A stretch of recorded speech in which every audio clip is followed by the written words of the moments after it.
Hello dear student, real অ্যানালাইসিসের পরবর্তী ক্লাসে স্বাগতম। আমরা শিখতেছিলাম প্রথম অধ্যায়ের। দেখেন আজকে আরো কিছু থিওরাম নিয়ে এসেছি। প্রথমে বলা আছে কি যে মূলদ সংখ্যার ঘনত্ব উপপাদ্য। আপনার প্রশ্নটা এরকম আসতে পারে যে মূলদ সংখ্যার ঘনত্ব উপপাদ্যটি বিবৃতি সহ প্রমাণ করো। তাহলে আপনার এর স্টেটমেন্টটা মুখস্থ করা লাগবে। ওকে, স্টেটমেন্টটা কি হবে?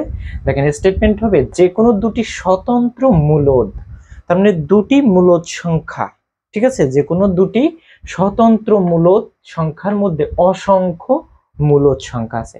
মানে সহজ হিসাব যে দুটি মূলদের ভিতর অসংখ্য মূলদ আছে, এটাই আমাদের প্রমাণ করতে হবে। ওকে, তাহলে খুবই সোজা। একই টাইপের আরেকটি উপপাদ্য আছে, এটা যেন আবার গুলিয়ে না ফেলেন যে কোনটার উত্তর কোনটাতে হবে। ওকে, সেটি আমরা যখন করবো 8 উপপাদ্য তখন দেখব। তাহলে প্রথম কি, মূলদ সংখ্যার ঘনত্ব উপপাদ্য বললে স্টেটমেন্ট হবে দুটি স্বতন্ত্র মূলদ সংখ্যার মধ্যে অসংখ্য মূলদ সংখ্যা বিদ্যমান, এটি। ওকে, তাহলে আমরা প্রমাণে আসি। প্রমাণ একেবারে সহজ, ঠিক আছে। তাহলে এই যে দুটি স্বতন্ত্র মূলদ বলেছেন, আমরা সেই দুটি স্বতন্ত্র মূলদ ধরে নেব, ঠিক আছে। তাহলে মনে করি দুটি স্বতন্ত্র মূলদ সংখ্যা এ এবং বি, তাই না? তাহলে বাস্তব সংখ্যার যে ক্রম স্বীকার্য ছিল, এই অধ্যায়ের শুরুতেই ছিল, কিন্তু এটা ফার্স্ট ইয়ারে ছিল আপনাদের ফান্ডামেন্টাল অফ ম্যাথমেটিক্সে, এই কারণে আর আমি এখানে আর দেখাইনি এটা, ঠিক আছে। বাস্তব সংখ্যার ক্রম স্বীকার্যের 4টি স্বীকার্য ছিল। তার ভিতর প্রথমটি ছিল যে যদি দুটি বাস্তব সংখ্যা থাকে এ বি, তাহলে এ থেকে বি বড় হতে পারে, অথবা বি থেকে এ বড় হতে পারে, অথবা উভয়েই সমান হতে পারে, যে কোনো একটি, তাই না? তা মূলত বাস্তব সংখ্যাই, তাই না? এই কারণে আমরা তাহলে এখানে আমরা ধরে নেব এই দুটির থেকে যে কোনো একটি আপনারা চুজ করে নিতে পারেন। ক্লিয়ার? তাহলে আমরা এ থেকে বি বড় ধরে নেই। ওকে, এইবার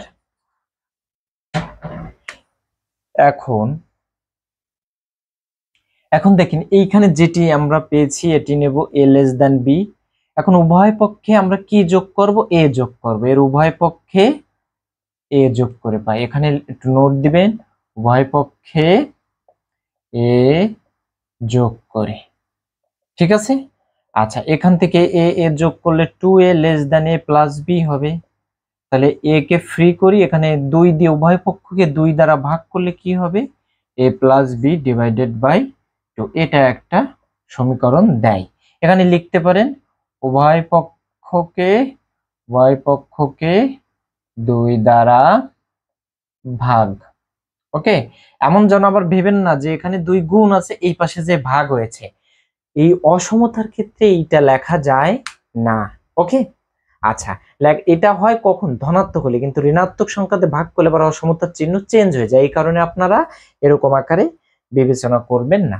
তাহলে উভয় পক্ষকে 2 দ্বারা ভাগ করে, এইবার আবার a লেস দ্যান b ছিল, এটা যা ছিল তাই লিখেছি। এবার উভয় পক্ষে b যোগ করব, উভয় পক্ষে b যোগ করব। তাহলে লিখবেন উভয় পক্ষে b যোগ করে, উভয় পক্ষে b যোগ করে। ওকে, তাহলে উভয় পক্ষে b যোগ করলে a plus b less than, এই পাশে হবে কত? 2b। তাহলে এখানেও আমরা 2 দিয়ে উভয় পক্ষকে ভাগ করব, করলে কি হবে? a plus b divided by 2। এখানে লিখবেন উভয় পক্ষকে 2 দ্বারা ভাগ করে, 2 দ্বারা ভাগ করে। ওকে, তাহলে দেখেন এইটাকে একটু আচ্ছা, আর দরকার নেই, উভয় পক্ষকে 2 দ্বারা ভাগ করে, এটাকে আপনারা 2 দেন সমীকরণ, এটাকে 2 বিবেচনা করেন। ওকে, এবার দেখেন 1 আর 2 হতে আমরা কি লিখব? যে 1 ও 2 হতে, 1 ও 2 হতে কি পাই? দেখেন a থেকে a প্লাস b বাই 2 বড়, এ থেকে এইটা বড়, আবার এইটা থেকে এইটা বড়, লেস দ্যান b, আমরা একবারে লিখতে পারি, ঠিক আছে। a b কি ছিল? দুটি স্বতন্ত্র মূলদ ছিল। এ বি দুটি স্বতন্ত্র মূলদ ছিল, দুটি মূলদের যোগফল কি হবে? মূলদ হবে, তাকে 2 দিয়ে ভাগ করলেও মূলদ হবে। ক্লিয়ার? তাহলে আমরা দেখতে পাচ্ছি এ আর বি এর মাঝে একটি মূলদ আছে। ঠিক আছে, তাহলে লিখবেন যে সুতরাং দেখা যাচ্ছে এ ও বি এর মধ্যে একটি মূলদ a+b/2 বিদ্যমান। আমাদের দেখাতে বলা হয়েছে কি বলেন তো, যে অসংখ্য আছে, একটি থাকলে হবে না, এখানে অসংখ্য আছে, এটা দেখাতে হবে। ঠিক আছে, আচ্ছা এখন এ ও বি এর মধ্যে একটি মূলদ সংখ্যা বিদ্যমান, ধরি r = a+b/2। এই r কে আমরা ধরে মানে a+b/2 কে আমরা ধরে নিলাম r, অতএব a r b, তাই না? তাহলে a r b। এইবার আমরা এ ও মূলদ সংখ্যা, আর ও মূলদ সংখ্যা, তাহলে মনে করেন এ আর বি ছিল মূলদ, এ আর বি ছিল মূলদ, এদের মাঝে একটি মূলদ পেয়েছি, ঠিক আরও মূলদ পেয়েছি, তাহলে এটা বাদ দেন। তাহলে অনুরূপে এ আর এর মধ্যে একটি মূলদ আছে, ঠিক সিমিলারলি আর বি এর ভিতরে একটি মূলদ আছে। ক্লিয়ার? দেখানো যাবে? এইবার তাহলে লিখবেন ওই কথাটুকু, যে অনুরূপে এ এবং আর এর মধ্যে একটি মূলদ আর1 এবং আর এবং বি এর মধ্যে, আর এবং বি এর মধ্যে অন্য একটি মূলদ আর2 বিদ্যমান। ঠিক আছে, সুতরাং তাহলে লিখবেন কি, অর্থাৎ এই আর এর ভিতর আরেকটি মূলদ আছে আর1, এই আর এর ভিতর এটা হচ্ছে আর2, এরকম, তাই না? ওকে, তাহলে লিখবেন কি, যে সুতরাং এভাবে দেখানো যাবে যে দুটি মূলদ সংখ্যার মধ্যে অসংখ্য মূলদ সংখ্যা বিদ্যমান। ঠিক আছে, আশা করি বুঝতে পারছেন, উপপাদ্যটি খুবই সোজা। ওকে, এখন ডিয়ার স্টুডেন্ট, এখানে বলা হয়েছিল যে কোনো দুটি স্বতন্ত্র মূলদ, দুটি মূলদের মাঝে মূলদ আছে। এখন যদি বলা থাকে যে দুটি বাস্তব সংখ্যার ভিতর অসংখ্য মূলদ সংখ্যা আছে, তখন প্রশ্নটা একই টাইপের করব, কিন্তু আমরা তখন আর্কিমিডিয়ান যে প্রপার্টি শিখেছিলেন, মানে আর্কিমিডিসের যে ধর্ম, সেই ধর্ম দিয়ে আমরা প্রমাণ করব। আর্কিমিডিসের ধর্ম আপনারা কি শিখেছিলেন বলেন তো? nx y, এটা শিখেছিলাম না উপপাদ্য? আমি সবসময় বলি যে আমার ক্লাস সবসময় শুরু থেকে করবেন, কারণ একটা অঙ্ক পরবর্তী অধ্যায়ে মানে সিরিয়ালে ধাপে ধাপে যখন করি, দেখা যাচ্ছে অনেক কথাবার্তা আগের ক্লাসে থেকে যায়, সেগুলো হচ্ছে স্কিপ করে যায়। ওকে, আগের ক্লাস না করলে এটা পারা যায় না, এই জন্য আপনারা সিরিয়ালে ক্লাস করবেন। তাহলে এটা হচ্ছে আর্কিমিডিয়ান ধর্ম। এটা কখন বলবো? এইখানে যখন দুটি স্বতন্ত্র মূলদ না থেকে এখানে বলবে দুটি বাস্তব সংখ্যার মধ্যে অসংখ্য মূলদ সংখ্যা বিদ্যমান, সেই ক্ষেত্রে। ক্লিয়ার? তাহলে আমরা এবার উপপাদ্য 8 করব। ওকে ডিয়ার স্টুডেন্ট, তাহলে দেখেন উপপাদ্য 8 বলা হয়েছে কি, দুটি ভিন্ন বাস্তব সংখ্যার মধ্যে একটি মূলদ বিদ্যমান, দুটি ভিন্ন বাস্তব সংখ্যার মধ্যে একটি মূলদ আছে এবং ওই একইভাবে দেখাবো অসংখ্য মূলদ সংখ্যা আছে। ওকে, এটা প্রমাণ করব। তাহলে আগের উপপাদ্যটির মতোই প্রায় একই প্রুফ। এখানে মনে করি দুটি ভিন্ন বাস্তব সংখ্যা, দুটি ভিন্ন বাস্তব সংখ্যা এ ও বি, ঠিক আছে? তাহলে এ লেস দেন বি হতে পারে ক্রমশিখার্য অনুযায়ী, তাই না? এবার দেখেন তাহলে ফলে এইখানের থেকে আমরা যদি এটাকে এই পাশে নিয়ে যাই, তাই না, এই এটাকে যদি এই পাশে নিয়ে যাই তাহলে কি হবে? বাম পাশে থাকবে কত? বাম পাশে থাকবে 0 লেস দেন বি মাইনাস এ। এটাকে একটু ঘোরায় লিখি, বি মাইনাস এ গ্রেটার দেন 0। 0 থেকে এইটা 0 থেকে কি বড়, অর্থাৎ কি বি মাইনাস এটা ধনাত্মক। 0 থেকে বড় মানে কি? সে ধনাত্মক। ওকে, আচ্ছা এই ধনাত্মক কেন ধরবো এটারও কিন্তু একটা ব্যাখ্যা আছে, সেই ব্যাখ্যাটা একটু পরে দিব। এবার আমরা লিখব যে আর্কিমিডিয়াসের ধর্ম অনুযায়ী, ঠিক আছে? তাহলে কি লিখব? যে এখন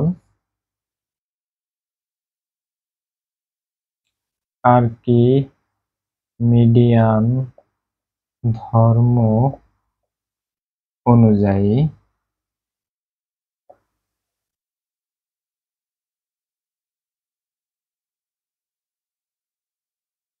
একটি ধনাত্মক পূর্ণ সংখ্যা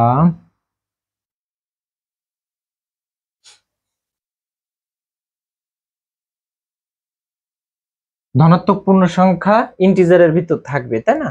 এন ইন্টিজারের ভিতর থাকবে, এত বিদ্যমান থাকবে যেন, আর্কিমিডিয়ানের ধর্ম অনুযায়ী এইটা ছিল, ওয়াই ছিল যে কোনো বাস্তব সংখ্যা, ওকে, এক্স ছিল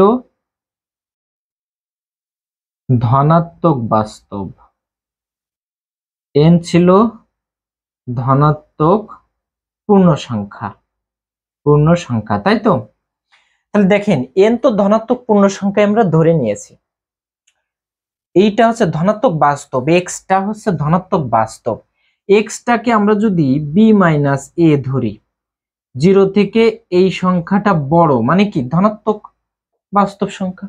এ বি বাস্তব ছিল, এদের বিয়োগফল বাস্তব হবে, তাহলে বি মাইনাস এ বাস্তব হবে এবং 0 থেকে বড় হওয়ার কারণে বি মাইনাস এ ধনাত্মক বাস্তব হয়েছে। ওকে, আর এই যে ওয়াই হচ্ছে যে কোনো বাস্তব সংখ্যা, এখানে আমরা 1 2 3 0.1 0.2 বা 1/3 এরকম নিতে পারি কিনা, বাস্তব যেহেতু। ওকে, তা আমরা প্রমাণের জন্য ওয়াইটাকে 1 ধরবো। ক্লিয়ার? তাহলে আমরা কি লিখবো? যে এইখানে n ইন্টু বি মাইনাস এ গ্রেটার দেন 1 ধরবো। দেখেন এইটা বুঝছেন কিনা? ক্লিয়ার? তাহলে দেখেন এবার আমরা এখান থেকে একটু ক্যালকুলেশন করব। N b minus n a greater than 1, এখান থেকে এন বি কে রাখবো, এই n a minus n a এই ডান পাশে নিয়ে গেলে এবার কি হয়ে যাবে? এটা প্লাস এন এ, তাহলে এন এ প্লাস 1 হবে। এটাকে আমরা একটা সমীকরণ নাম্বার দেই। ওকে, এইবার প্রমাণের জন্য একটা জিনিস মনে রাখতে হবে, অধিকন্তু একটি অনন্য পূর্ণ সংখ্যা, প্রমাণের জন্য এটা লিখতেছি। ওকে, অনন্য পূর্ণ সংখ্যা কে বিদ্যমান থাকবে যেখানে, এবার দেখেন একটাই মাত্র এমন একটা পূর্ণ সংখ্যা কে থাকবে, ঠিক আছে, যেখানে মনে করেন বাস্তব সংখ্যায় আমি একটা দেখাই, এটা মনে করেন কে আর এটা মনে করেন কে মাইনাস 1, এর ভিতর যে মানই আপনি ধরেন না কেন, এর ভিতর কোনো এক জায়গায় যদি আমরা এন এ ধরি, মনে করেন এন এ আছে, তা এন এটা যেখানেই ধরি না কেন তার বাইরে দুটো পূর্ণ সংখ্যা থাকতে পারে কিনা? ওকে, মানে সেই সংখ্যাটা যে কোনো দুটি পূর্ণ সংখ্যার ভিতর আছে, সে যেখানেই নিই, এখানে নিই, এখানে নিই, এখানে নিই, এখানে যদি নিই এই দুটো পূর্ণ সংখ্যার ভিতর আছে, এখানে যদি নিই এই দুটো পূর্ণ সংখ্যার ভিতর আছে, আমরা পূর্ণ সংখ্যা দিয়ে দেখাচ্ছি। ওকে, আবার যদি এইটা আর এইটা পূর্ণ সংখ্যা ধরি, তাহলে এইটাকে আমরা পারফেক্টলি এন এ ধরেছি, তাহলে এই দুটো পূর্ণ সংখ্যার ভিতরে এন এ থাকতে পারে। আবার যেহেতু এন কে থেকে এক বিয়োগ করেছি, এইটা এর সমানও হতে পারে। ঠিক আছে, তাহলে আমরা এইটা লিখবো এখন যে k-1 থেকে n এ বড় আবার k থেকে ছোট। এটা নিয়ে তো কোনো দ্বিমত নেই যে দুটো পূর্ণ সংখ্যার মাঝে এই সংখ্যাটা থাকতে পারে। এখন যেটা ছোট হবে সেইটার সমান নিতে পারি আমরা। ঠিক আছে, আচ্ছা এখন এটাকে আমরা কেমন ইমপ্লাইজ করব? k-1 less than or equal n A, less than or equal থাকলে আমরা কি লিখি? এবং। আর n এ লেস দ্যান k লিখি। কোনো সমস্যা আছে? এই এবং দিয়ে থাকলেই এই দুটোকে জোড়া লাগানো যায়, তাই না? দুইটা সংখ্যা রেখা যদি একই দিকে আসে তাহলে কি দিয়ে? এবং। এখানে দেখতো এর থেকে ছোট এর থেকে বড় বা সমান, তাহলে একই দিকে আসতেছে। ওকে, আচ্ছা এখান থেকে দেখেন এখন এই k less than or equal এই -1টাকে ডান পাশে নিয়ে যাব, na+1। ওকে, na+1 এবং এখানে এবং লিখি। এইটাকে একটু ঘুরায় লিখবো, কে পেটের ভিতর ছিল তাহলে বড় কে, তাহলে কে একটু বড় লিখলাম এরকম। কোনো সমস্যা আছে? ওকে, তাহলে এখন এইটাকে আমরা একটা সমীকরণ চিহ্ন দিব, তবে একটু ঘুরিয়ে লিখি, এইটাকে একটু ঘুরিয়ে লিখে। Clear dear student? তাহলে এইটাকে একটু ঘুরিয়ে লিখে আমরা এটাকে একটা সমীকরণ চিহ্নের আন্ডারে নিয়ে আসবো, na+1। এটা বড় ছিল না, এটা পেটের ভিতর ছিল, এখনো দেখেন পেটের ভিতর লিখেছি। ওকে, এইটা এবং k গ্রেটার দ্যান n, এটাকে একটা সমীকরণ দিই 2।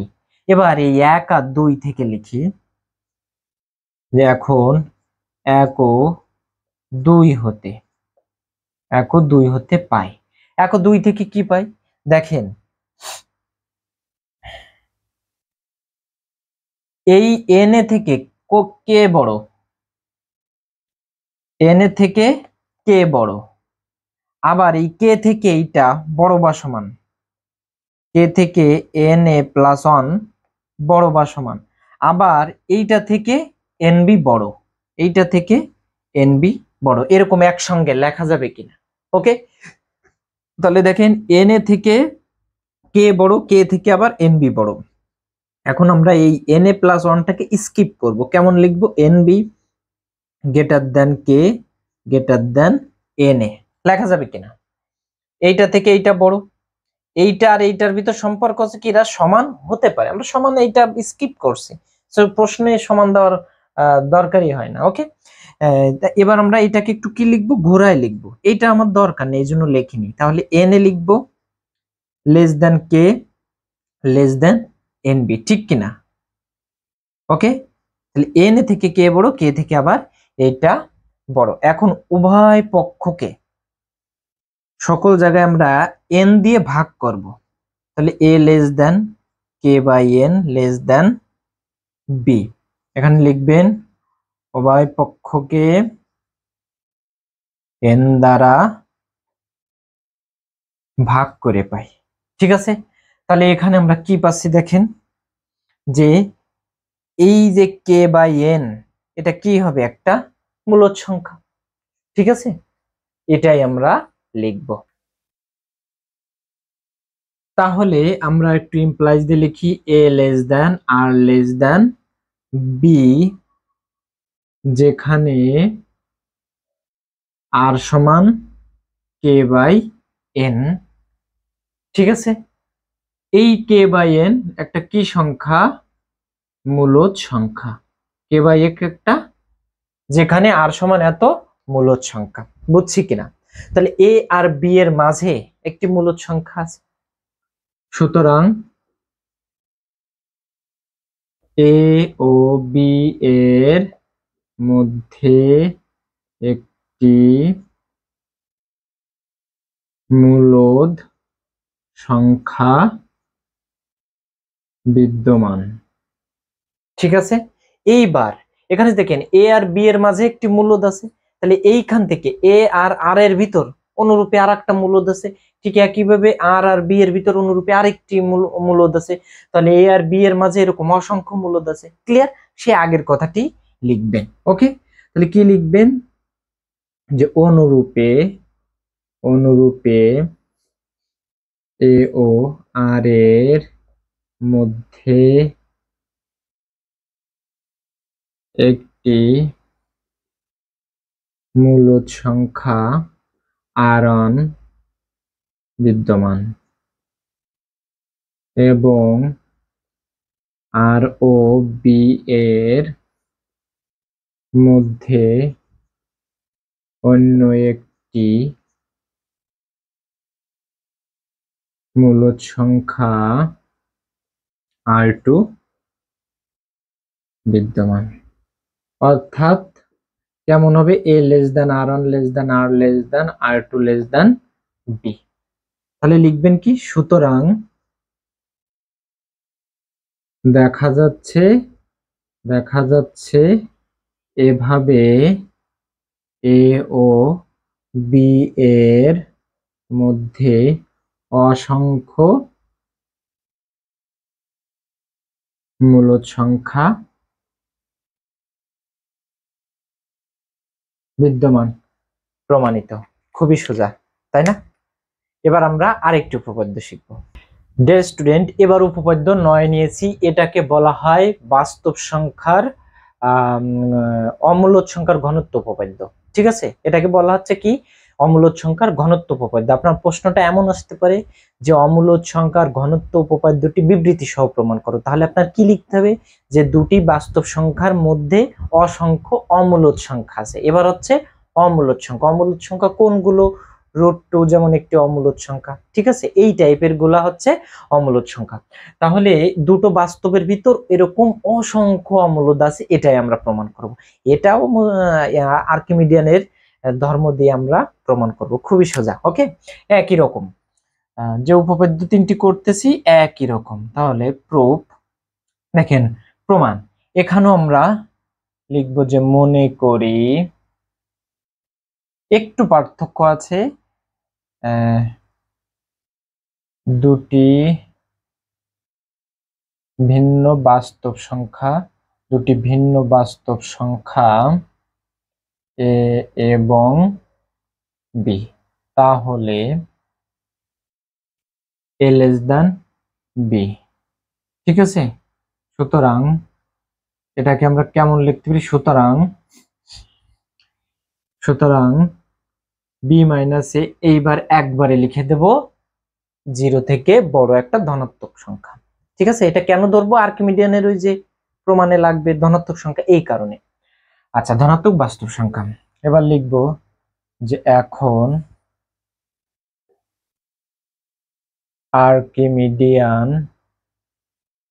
আর্কিমিডিয়ান ধর্ম অনুসারে একটি ধনাত্মক পূর্ণ সংখ্যা n belongs to integer I, তাই না? এত বিদ্যমান থাকবে যেন b মাইনাস a এর সঙ্গে কি গুণ হবে? n। এইটা m থেকে বড় হবে। m যে কোনো বাস্তব। এখন যেহেতু এখানে কি বলেছে বলেন তো? অমূলদ বলেছে, এই কারণে এখানে লিখবো যে যেখানে m ছিল যে কোনো বাস্তব। আচ্ছা, অমূলদ সংখ্যাও তো বাস্তবের ভিতর, তাই না? তাহলে আমরা কি লিখবো? যে যেখানে m হলো একটি অমূলদ সংখ্যাকে অন্য যে কোনো সংখ্যা দিয়ে ভাগ করলেও সে অমূলদ থাকে। ঠিক আছে, আচ্ছা এইবার তাহলে এইখান থেকে আমরা একটু ফ্রি করে নিব। b মাইনাস এ গ্রেটার দ্যান n দিয়ে ভাগ করব, তাহলে এটাকে m বাই n ধরলাম আমরা। ঠিক আছে, m বাই n, এটা নিয়ে তো কোনো সমস্যা নেই। ক্লিয়ার? উভয় পক্ষকে n দিয়ে ভাগ করেছি। ক্লিয়ার? ডিয়ার স্টুডেন্ট, এইবার মোস্ট ইম্পর্ট্যান্ট একটা জিনিস দেখেন, সেটি হলো এই b কে রাখবো, a কে যদি এই পাশে নিয়ে যাই তাহলে কি হবে? a plus m by n হবে। ঠিক কিনা? ওকে, আচ্ছা এখন আর একটু দেখেন,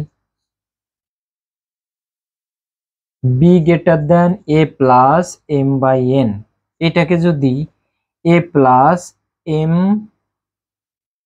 বাই 2n লিখি, খেয়াল করেন a এর সঙ্গে m বাই n যোগ করলে যা হবে এর সঙ্গে m/2n দিয়ে যদি ভাগ করি, 2n একটা বড় সংখ্যা, n এর থেকে 2n তো বড়, এইটা দিয়ে m কে ভাগ করলে কি হবে, সে আরো ছোট হয়ে যাবে, তাহলে এইটার থেকে অবশ্যই এইটা কি বড়। বুঝতে পারছেন কিনা? ওকে, মনে করেন এরকম 5 যোগ 4, 4/2, আর মনে করেন 5 যোগ 4/2 গুণ 2, তাহলে এর থেকে তো অবশ্যই এটা বড় হবে। ক্লিয়ার? ব্যাপারটা এরকম বোঝানোর জন্য আমি জাস্ট দেখালাম, যদিও এখানে এই 4 অমূলদ নয়, এটা আমি প্রমাণ বোঝানোর জন্য দেখালাম। ওকে, আচ্ছা, তাহলে এইবার দেখেন এইটা ছিল a প্লাস সামথিং, তাহলে এর থেকে আমরা এরকম লিখতে পারি যে a থেকে এইটা বড়, তাই না? এর থেকে তো এটা এর সাথে কিছু যোগ করলে এর থেকে তো বড় হবে, তার থেকে আবার এইটা বড়, এইটা থেকে আবার বি বড়, কারণ আমার শর্তটা কি ছিল, এ থেকে বি বড় ছিল। আশা করি বুঝতে পারছেন এরকম লেখা যাবে কিনা। ওকে, কেন এরকম লিখলাম, কারণ এ আর বি এর মাঝে আমরা একটা অমূলদ পাবো কিনা এটাই দেখাতে চাচ্ছি। ওকে ডিয়ার স্টুডেন্ট, এখন এইটাকে আমরা একটা সমীকরণ দিলাম 1। এখন এ আর বি এর মাঝে, এ আর বি তো বাস্তব সংখ্যা ছিল, এদের মাঝে একটি অমূলদ সংখ্যা আছে কিনা আমরা সেটা দেখাবো। এখন এইখানে এ আর বি এর মাঝে যে দুটি সংখ্যা পেয়েছি এরা অমূলদ কিনা আমরা এদের বিয়োগ করে দেখব। দুটি সংখ্যার পার্থক্য যদি একটা অমূলদ হয় তাহলে ওই দুটো সংখ্যার ভিতর কমপক্ষে একটি অমূলদ হবে। ওকে, এই কারণে আমরা এখন এই দুটো অমূলদ হবে কিনা এটা আমরা দেখানোর জন্য কি করব, যে এখন তাহলে a প্লাস m/n এইটার থেকে a প্লাস m/2n এদের বিয়োগ করব, করলে এ চলে যাবে, এইটা থেকে এটা ভাগ করলে লসাগু হবে 2n, উপরে হবে m। ঠিক আছে, 2m থেকে m গেলে m থাকে। এইটা আমরা m ছিল কি অমূলদ সংখ্যা, দেখেন m হচ্ছে কি ছিল অমূলদ সংখ্যা, তাহলে m/2n এটাও একটা অমূলদ হবে। ঠিক আছে, তাহলে এখানে আমরা লিখবো, তাহলে লিখবো যে যেহেতু m অমূলদ, সুতরাং m/2n ও একটি অমূলদ সংখ্যা। ঠিক আছে, সুতরাং m/2n ও একটি অমূলদ সংখ্যা। ঠিক আছে, আচ্ছা, এইবার দেখেন তাহলে কি লিখবো, কাজেই a প্লাস m/n এবং a প্লাস m/2n এর মধ্যে কমপক্ষে একটি অমূলদ হবে, এই দুটোর মধ্যে যে কোনো একটি অমূলদ হবে। ঠিক আছে, এদের মধ্যে কমপক্ষে একটি অমূলদ হবে। আচ্ছা, প্রমাণের সুবিধার জন্য আমরা ধরে নেব, ধরি উহা x, তাহলে আমরা a less than x less than b পাচ্ছি। ঠিক আছে, ঠিক একটু আগে যেমন করেছিলেন তেমনই করবেন। a আর b এর মধ্যে, এই যে a লেস দেন b এর মধ্যে একটি কি পেয়েছি অমূলদ, অনুরূপে, তাহলে লিখবেন অনুরূপে a লেস দেন x, এরকম লিখি, এরকম না লিখে a এবং x এর মধ্যে একটি অমূলদ xn বিদ্যমান এবং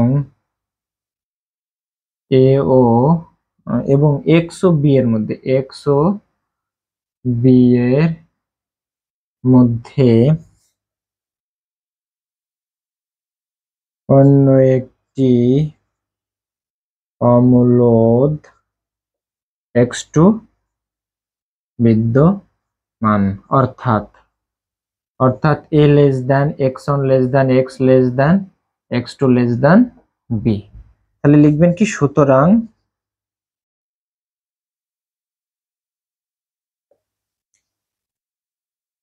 এভাবে দেখানো যাবে এ ও বি এর মধ্যে অসংখ্য অমূলদ সংখ্যা বিদ্যমান, অসংখ্য অমূলদ সংখ্যা বিদ্যমান। আশা করি বুঝতে পারছেন, খুবই সোজা এই উপপাদ্য তিনটি, তাই না?